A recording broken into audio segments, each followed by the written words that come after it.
Hi, my name is Jack. I'm 19 years old, and I want to tell you a bit about my dad, Nick. Throughout my childhood, my dad was like any other great fatherly figure. He would always play with me and my siblings on days out, pick us up to make sure we were okay when we would fall and hurt ourselves, And sit with us through the mountains of math homework we would bring home as kids. This is the dad that we all know and love and enjoy being around. Unfortunately though, to no fault of his own, this isn't always the person dad can be. The difference between my dad and others is that my dad was diagnosed with bipolar disorder when I was 8 years old. Bipolar disorder, formerly known as manic depression, is a mental health disorder that can cause abrupt changes in mood.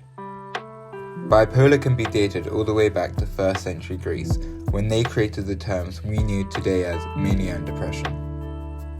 One moment, someone with bipolar disorder could be suffering from a depression where they feel unmotivated to move or get out of bed. And then the next, they feel unstoppable and on top of the world, like even death wouldn't be able to stop them. Bipolar is very different for everyone.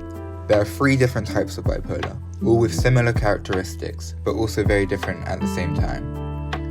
My dad was diagnosed as bipolar type 1 when I was a child, and I wanted to use this opportunity of creating a documentary for my final piece to tell our story, and to show how our experiences shaped us into the people we are today. This is the story of how his bipolar has affected me, our relationship, and those around him too. Welcome to My Bipolar Dad and Me.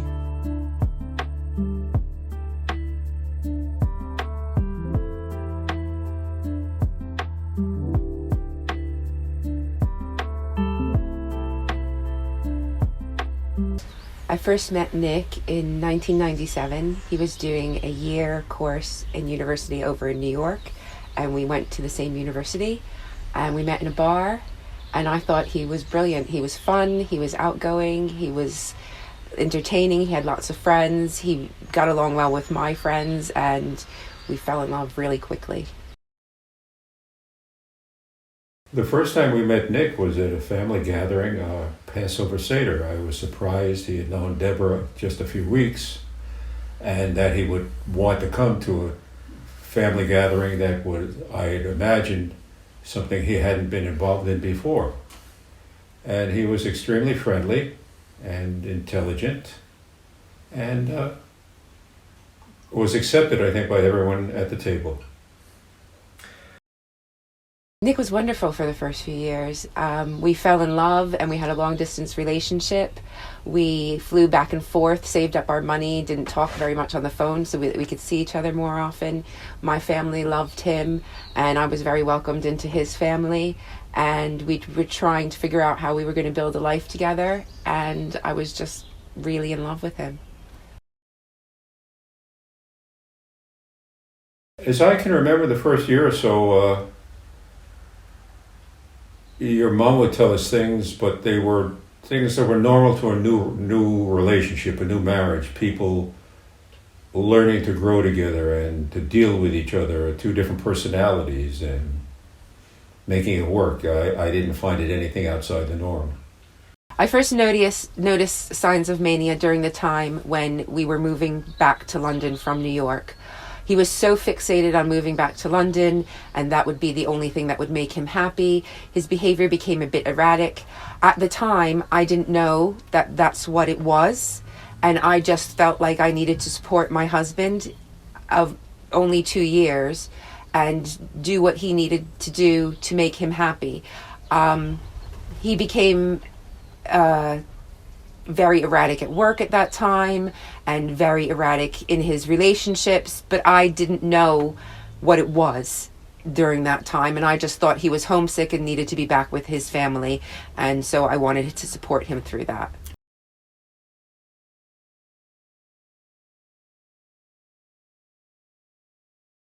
Oh, my relationship with your father has been a total roller coaster. I mean, peaks and valleys extreme, from wonderful friendship to love and endearing, to trying to deal with him when he was in the throes of the bipolar and understanding that the man was sick, but still trying to be helpful and difficult to realize that the only one that could help your father was your father himself, that he had to make the decision. And everybody tried to help, and he wouldn't listen. And I always said, your dad became what I called a right fighter. He had an opinion, and he would jam it down your throat until you agreed it was right, and he wouldn't stop. So at that point, I never stopped loving your father, but I did not like your father when he was at that time. And some people say it's hard to, how can you love someone but not like them? It's very easy. I love him, but when he's in the throes of the disease, I don't like him. My relationship with Nick has changed over the years. I fell in love with this carefree, lovely man who is kind and generous and honest to a fault. And I still see this person in him. But having to deal with the other side of his personality when he's going through a manic episode, and the hypomania where the mania lasts for a long time, and being the focus of his abuse and the mania and it's not the man I fell in love with, and it's not the man he is. And I don't blame him in any way for what's happened. Our relationship fell apart. He can't live in our home anymore. I still wish the best for him. I wish him happiness. I love him. I'll always love him. But I miss the trust that we had with each other, and I feel like I can't ever have that back. I think bipolar's affected a lot of Dad's relationships in his life. Dad becomes a bit obsessed about things and can hold on to a grudge, and can lash out at people. And while people who love him try to forgive and forget, it causes a scar on people, and they carry it around with them. Excuse me, and they carry that around with them. And it does affect his relationships with other people. I know it's affected his relationship with my family and his extended family as well. So, yes.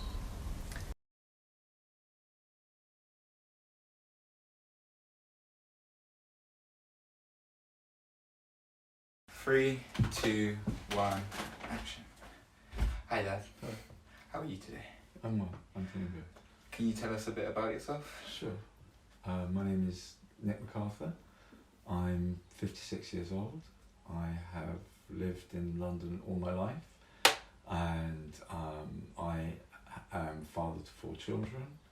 I've worked as a primary school teacher for about 17 years, and I was diagnosed bipolar in 2010, so about 11 years ago now. How would you describe the feeling of mania?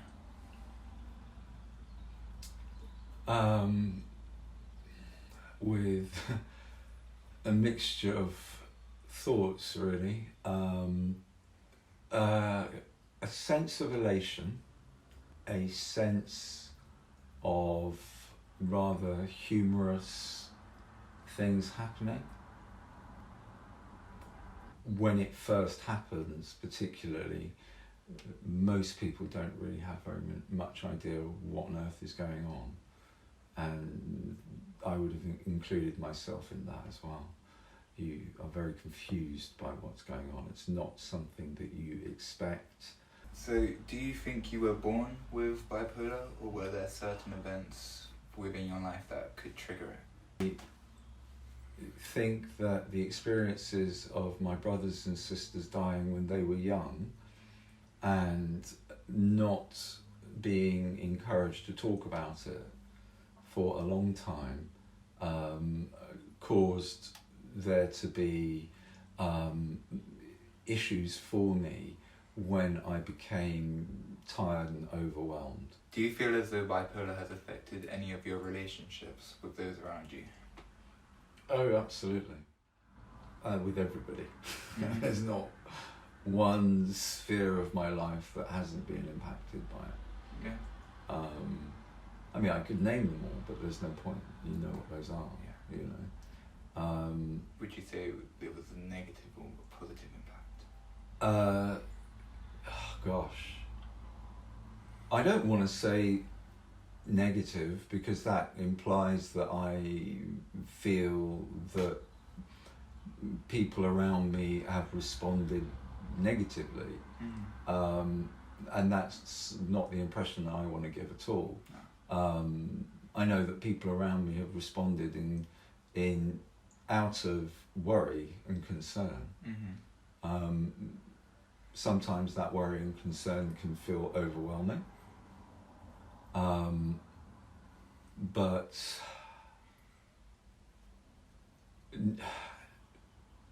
has it had a positive impact? Because I don't want to say it's had a negative impact, but to say it's had a positive impact when the impact that was negative was as negative as it was is very difficult to say. Therefore, there is a positive outcome.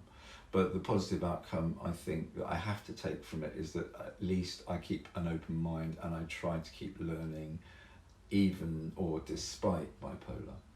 Are you in complete control when manic? No. No. No. I would say that the mania is very powerful. Yeah. And I am more able to avoid the worst excesses of mania now, but I couldn't control the mania on the first 4 or 5 occasions I experienced it. It was very powerful. Last question. If you were able to give yourself back in 2010 a piece of advice after the first manic episode, what would it be? Well, that's a good question.